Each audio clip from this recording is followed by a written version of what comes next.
G'day and welcome back to my channel. I am working on the St Louis, and if you have been living under a rock lately, you probably haven't seen these. Well, if you're new to my channel, you wouldn't have.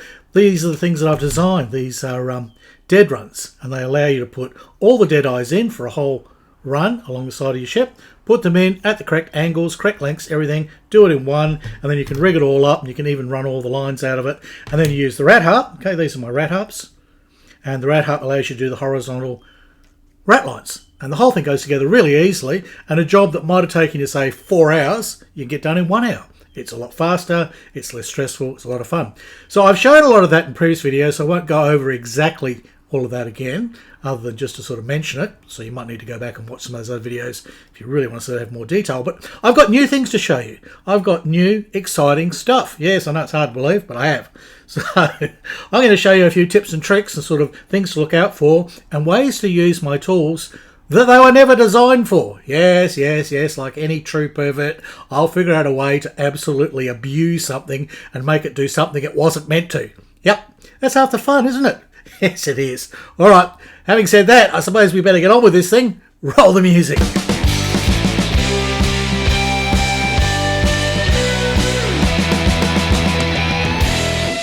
Well, things have been progressing fairly slowly, but at least steadily on my St Louis.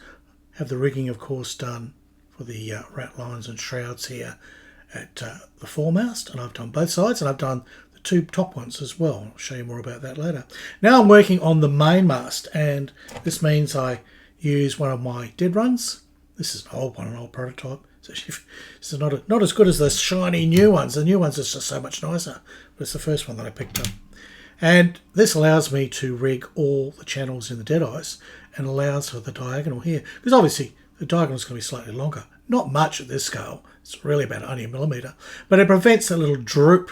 Like you really would like your deadeyes to be fairly level because that looks good. You know, it might not necessarily be how it always was on the ships. But for a model, it's nice to have all your top deadeyes level with the bottom ones. And of course, if you keep them that same length all the way through, as I had previously done, well, that diagonal is going to end up a little bit further down. So this solves that whole problem, and it's really easy to use. See, it's a bit scrappy on that side, but that's where all the knots are. Let me share a quick recap on how that works, because you may have come to this video first time and go, what do you want about, Harry? What do you want? What's this bloody dead runny stuff and everything, you know? What the heck is it all about? Well, each deadeye fits in a little hole. So you find yourself dead eyes. In this case, I've got 4.5mm ones, which is what I needed. Okay, and best thing to do always is make sure you run a drill bit of at least the size of your shroud. So my shroud's a 0.5mm shroud, so I use about a 0.6mm drill bit and clean out the holes. Okay, once you clean out the holes, have a good look at them and decide which side is the most elegant, because they're often very uneven in the way that the triangle is. So I like that side, and then figure out which one's going to be the point. Like they're always in a triangle that points out. So the top dead eyes, the triangle's the top, the bottom dead eyes, the triangle points to the bottom. So once you've got that, I like using these sort of tweezers because I can go, okay, that looks the most symmetrical with that one at the top. So I pop that in and see I've got it. The beauty is now, because I've got it in there, I can then go to my my dead run and put it in knowing that it's angled correctly. There you go. And if it's slightly out, I can rotate it in there. I've got a tiny bit of rotation. So that's that one. Do the same with the bottom one. I've already drilled the holes out on this one, and I think the prettiest side. The reason you pick the good side is the side is a side that's going to be held behind, hidden, and then the side you're going to see. Here, do the same thing, but I'm going to point down, like the little triangle points down. So I pick those two as the ones to be horizontal. And then ideally you do this on your cutting mat. So a little harder to do it in the air, but not impossible. Pop that one in there, and again, if I need to adjust it, just tweak it. And then if I change my mind, go, actually it doesn't look as good as I thought, I can put that in. I can rotate it all the way around and go, there we go, that's what I want. So now I've got the bottom dead eye pointing down, top dead eye with the triangle pointing up.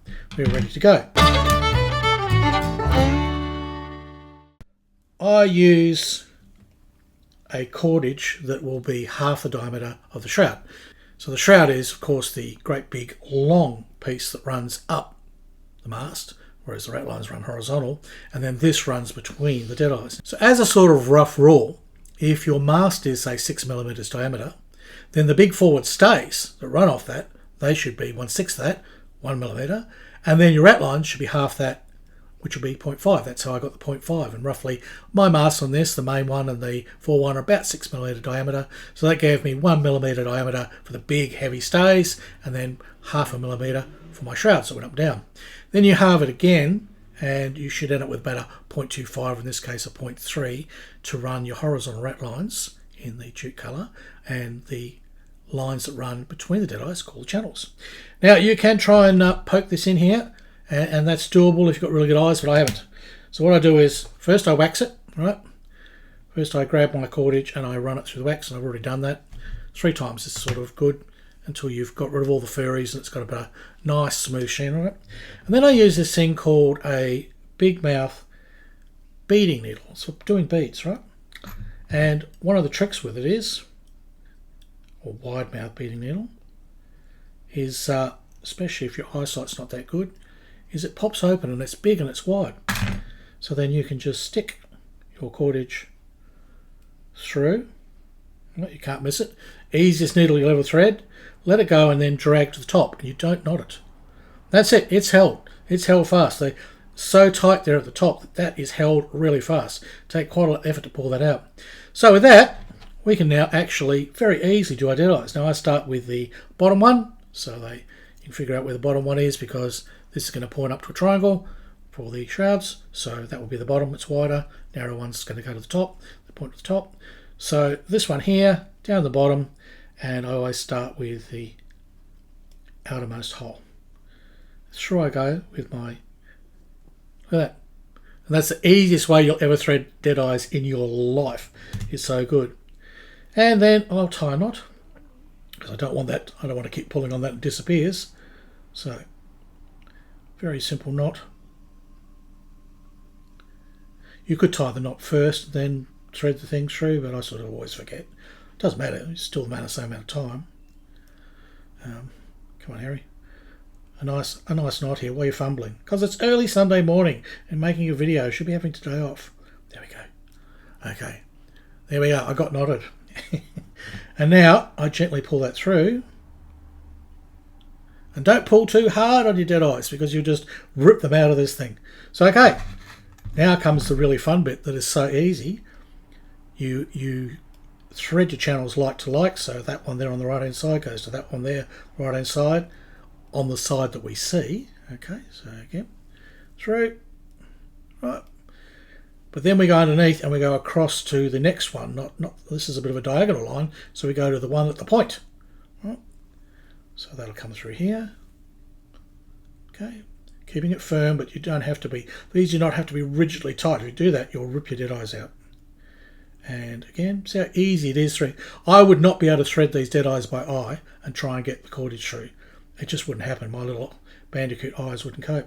So we've got 2, and again, each time you're running diagonally at the back, so that's the top one there, but it's going to run to the edge one here.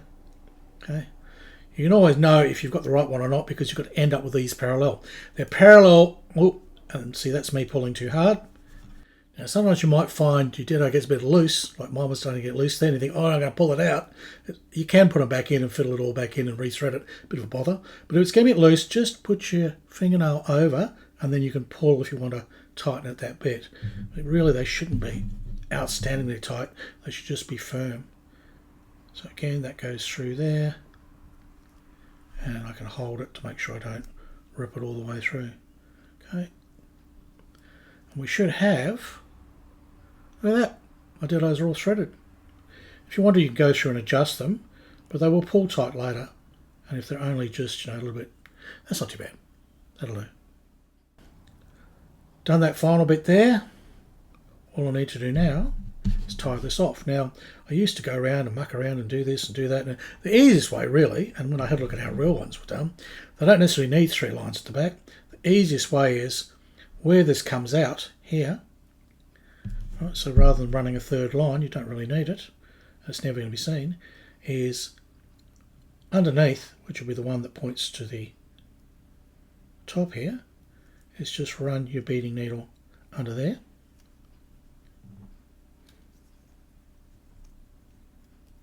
And then pull that through, and just before it knots, tie it off, so through the loop. And then pull that at 90 degrees. Again, you don't want to pull the dead eye out, so pulling at 90 degrees, you're actually going to tighten the whole thing up. And then notice how that thread actually sits in there. That's where you're going to have your shroud actually. So if you wanted to be 100% accurate, you actually leave that a little bit longer. That runs up and ties off around the shroud, but at this scale, you hardly see it. So that is now complete, and that will hold and hold fast. And then I just repeat all the way through. That's a little sort of a re-rinse, spin and repeat of what I've done before. But I thought I might do it because I don't think I've shown it on a big dead run. So that's what I do. And when you've got them all done like this, there you go. And you'll say, Harry, you've forgotten a few. There's a few holes there. No, if you have a look at the side of your ship, right, you'll find there's a cannon there and a cannon there, and they step around them. And the deadeye runs that I make are designed specifically so they step around. You've got spaces. But the beauty is when I go to a different part of the ship, I can have a different count. I can have 1, 2, 3, space for cannon, 1, 2, 3. So it allows all that flexibility. I'll get on with this now, and then we'll tie on the shrouds because I learnt a really good trick. In my previous videos, when I've been putting shrouds on the ship and deadeyes and ratlines and everything, I'd always attached the shroud line to the deadeye well before I was doing the channels or anything like that. And that seemed to be a logical way to do it and sort of match more what the old, shipbuilders and model shipbuilders were doing. But I had an instance when I was doing the top deadeyes on the foremast where one of my shroud lines came loose and it popped off the deadeye. I went, oh no, what am I going to do now? And I thought, well, I'm going to have to rip all this out and do it all again. And then I thought, could I just add the shroud while it was in there? So this is what I did, and it actually worked out rather well. So well, in fact, I haven't bothered to put any shrouds on this. Here's the trick: when you want them out, there's a bit of tape on the back here I put on, which just holds everything in place. That's another little trick. Show in the other videos. Once your dead eyes are in, make sure they don't fall out. Just put some sticky tape on there, and that'll just rip off afterwards, and there's no problem at all. So just taking that dead eye out, I've got this whole thing to hold it with. You with me? Normally I'd been trying to fiddle with lines that are wobbling around everywhere. I'd lose my alignments and I wouldn't know where the top, pointy end of the triangle was and everything.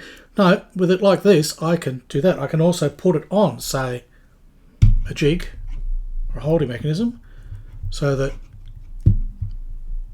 here we go, I can hold it in place. Now I've got two hands and I've got that, because if you ever put lines on like shroud lines, you need about 3 hands to do the bloody job. So okay, so with that holding that in place, and I've got that whole biscuit thing there working, I can now,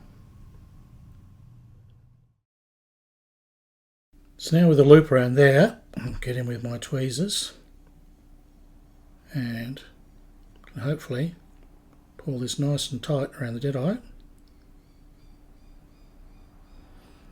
There we go, and I've got all the control because everything's held in place. And there you go, and I'll just double knot that, but I'll get my fat fingers when I want to do that. So this thing is giving me 3 hands. And the beauty also is, once I've got it like that, I'll be able to clamp the top bit there and I can do my binding. And when I do my binding, it's sitting there and I can see it. So when I do the next one, do the binding on it, I know it'll be the same height. Because I've often done the binding, and although I try to be consistent, sometimes it's tall, sometimes it's short, so it looks a bit all over the place. And I know that's probably how they were in the real ships. They weren't always perfect, sure. But it's a model, and we're trying to make this thing look as aesthetic as possible. So all I can say is, yes, you can actually tie your shrouds on still using this tool, because sticky tape on the back there is kind of holding that in place. And I'm pulling at 90 degrees, like if I pull this way, then I come out, but I'm not, I'm pulling at 90 degrees to that. So I've got all this leverage and all this movement. So I think that's pretty neat. And considering I invented this tool, I didn't know I could do this. So there you go. So I'll get on and I'll bind this now.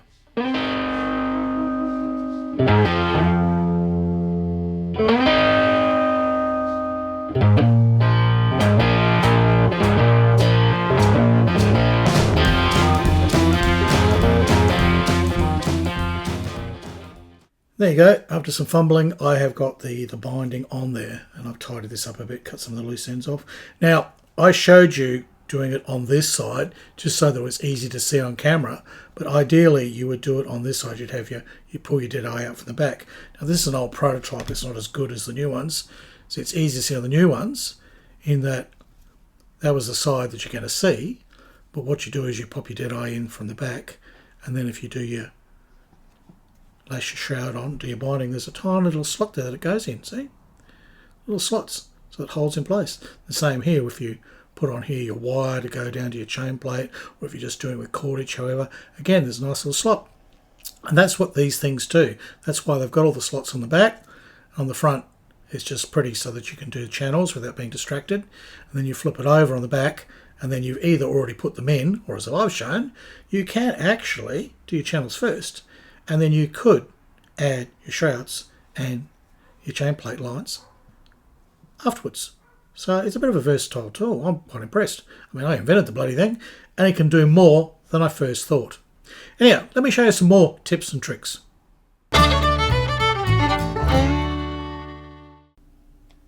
I'll get on with those dead eyes and get that shrouds rigged and everything later on, but I want to show you an unusual thing and something to think about.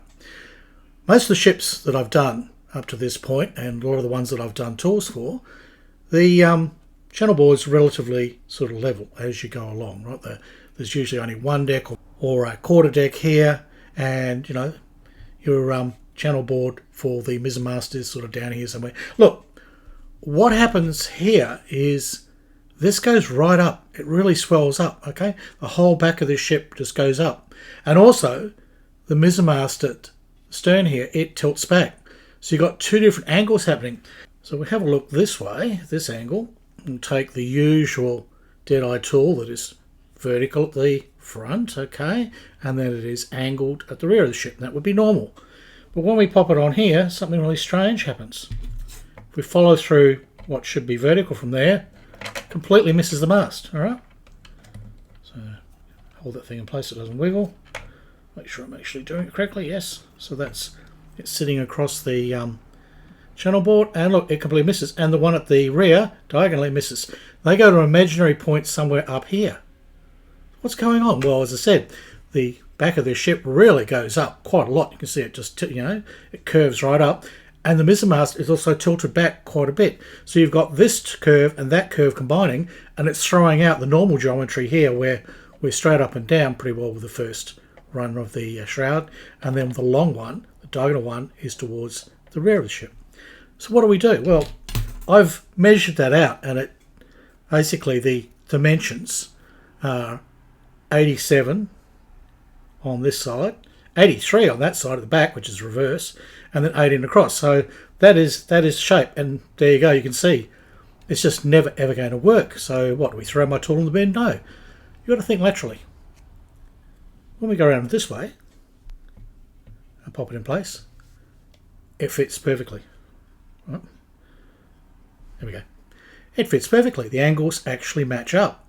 And this is only going to happen with ships with a mizzen mast that is quite raked to the back, and also you've got an upswept, you know, poop deck area. So you've got quarter deck and you've got poop, and then you've got double poop.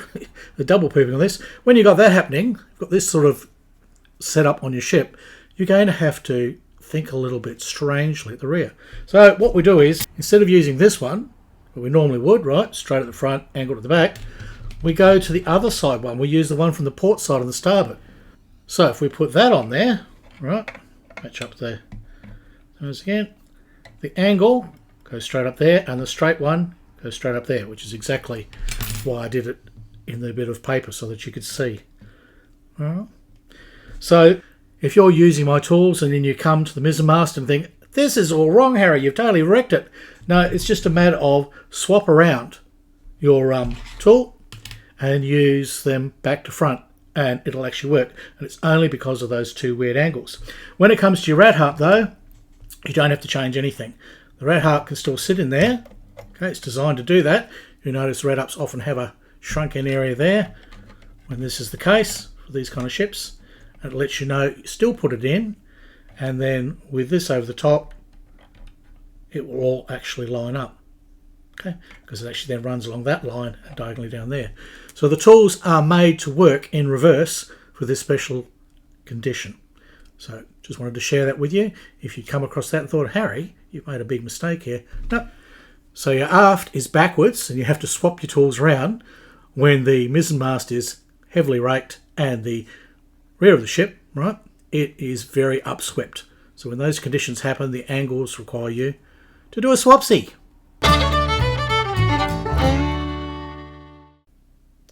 Well, I better get on and finish rigging all of this, but I'll get that done for next time because that's quite a bit of work still to do, and I'd rather get the video out this weekend for you so you can see how I'm progressing. And I thought it might be a bit more interesting rather than just going, look, I've done this, isn't it fantastic? And then just showing you sort of a whole lot of rummage about how I did it. Rather than show you, here are problems or here are things that you might need to overcome, and also just maybe an insight into the logic and the way I kind of approach things, and sort of how my crazy mind works with these tools. Because I mean, I invented these tools to solve a problem, but then they kind of created other problems, but then they solved problems I didn't even think they could solve. So I felt that was worthy of a video to show you the evolution in the thinking of designing something and then trialing it, using it, adapting it, and then realizing it has even more purpose and it is even more useful, which is quite a surprise to me, and I was really happy about that. And also, if you want to order your set in iridescent blue, that special order, no extra, you just got to ask for it. Just basically let me know if you want a whole set of dead runs, combos, your rat up in iridescent blue. So there'll be links at the end of this video and in the description so that you can go and buy my tools if you like, or just like this video. That's enough, you know, comment, whatever you like. Share whatever information you want. So I suppose that's buttons now, isn't it? Yes. We're talking about buttons, so buttons. Look, it's all about the buttons, isn't it? So kind of do the things the buttons say. It keeps YouTube happy. It gives the bots something to do. And look, if you really like what I'm doing, buy me a curry. I love my curries, and they really help me along. They keep me going and sustained through all this stupidity. And if I notice anything or I come up with any more tips and tricks, I'll share them with you. Because as I said, this is an evolving tool. I'm learning how to use it. It's, you know, it was designed to do a thing, but it's doing more things than the thing. It really is the thing. And I think I've run out of adjectives. Yeah. All right. Look, on that, I think I do need to go and have a curry. So it's goodbye from Australia, and it's hooroo from Harry Houdini. Expecting something about Bass the Cat at the end, weren't you? Use just Bass. Oh, there you are. What? It's dinner time already? What? Finish? Stop messing around with a string. Come feed me. Oh, that insatiable cat.